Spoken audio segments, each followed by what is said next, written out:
আমাদের অনেক সুবিধাই হলো আসলে সাইকেল পাওয়ার পর আমরা আরও বেশি বেশি প্র্যাকটিস করতে আসতে পারবো।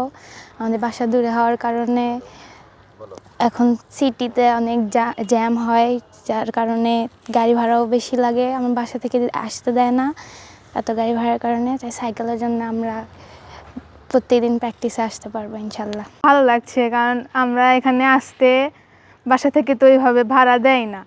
এটা পাওয়ার পরে মানে অনেক সুবিধা পাইছি, মানে সুবিধা হলো এটা পাওয়ার পরে। আর স্যারকে অনেক ধন্যবাদ। বেশি বেশি বেশি করে প্র্যাকটিস করতে হবে, ঠিক আছে? যেন যাতায়াতের সুবিধার জন্যই তো তোমাদের মোটিভেট করার জন্য এটা উপহারটা দেওয়া হলো আর কি। এবং আজকে আমার সৌভাগ্য যে এখানে আমাদের জাতীয় দলকে সার্ভ করছে প্রায় 14 বছর, এবং উনি আমাদের দেশের গর্ব, আমাদের বগুড়ার গর্ব। ঋতুমণি এখানে আছেন, এবং যেহেতু আজকে তোমাদেরকে এটা এক ধরনের অনুপ্রেরণা দেওয়ার অনুষ্ঠান আমি বলবো, তো সেখানে উনি উপস্থিত হয়েছেন, এটা একটা অনেক বড় অনুপ্রেরণা তোমাদের জন্য। এবং উনি কিছু সুন্দর কথা বলেছেন যে দেখো, আমার মনে হয় শুধু ক্রিকেট না, শুধু খেলাধুলা না, যে কোনো ক্ষেত্রেই discipline is very important. Discipline থাকলেই কিন্তু আমরা কোনো কিছুতে সফল হতে পারি, সেটা যেই ক্ষেত্রেই হোক। তো যাই হোক, আমি যখন গতবার আসছিলাম তখন এই জামিল ভাইরা আছেন,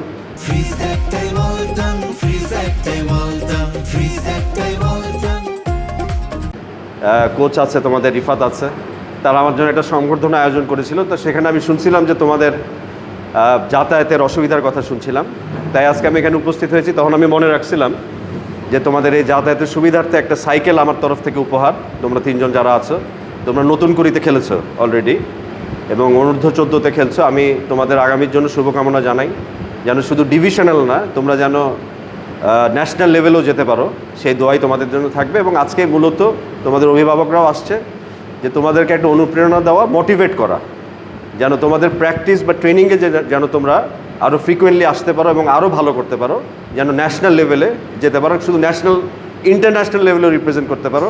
এই দোয়াই তোমাদের জন্য থাকবে।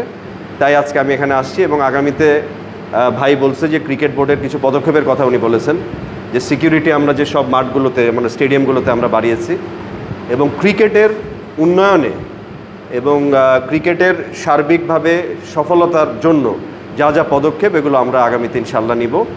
এবং মূলত আমাদের এই তামিম ইকবালের নেতৃত্বে যে বোর্ড, কারণ তামিম নিজে একজন প্লেয়ার ছিলেন, জাতীয় পর্যায়ে দলকে রিপ্রেজেন্ট করেছেন, ক্যাপ্টেন ছিলেন। আমাদের মূল ফোকাস থাকবে, উদ্দেশ্য হবে যত বেশি বেশি খেলা আয়োজন করা যায়, ছেলেদের জন্য হোক, মেয়েদের জন্য হোক, কারণ ক্রিকেটার তৈরি হয় মাঠে। আমরা যদি খেলাই আয়োজন না করতে পারি, তাহলে আমরা কীভাবে সেই পাইপলাইন তৈরি করব?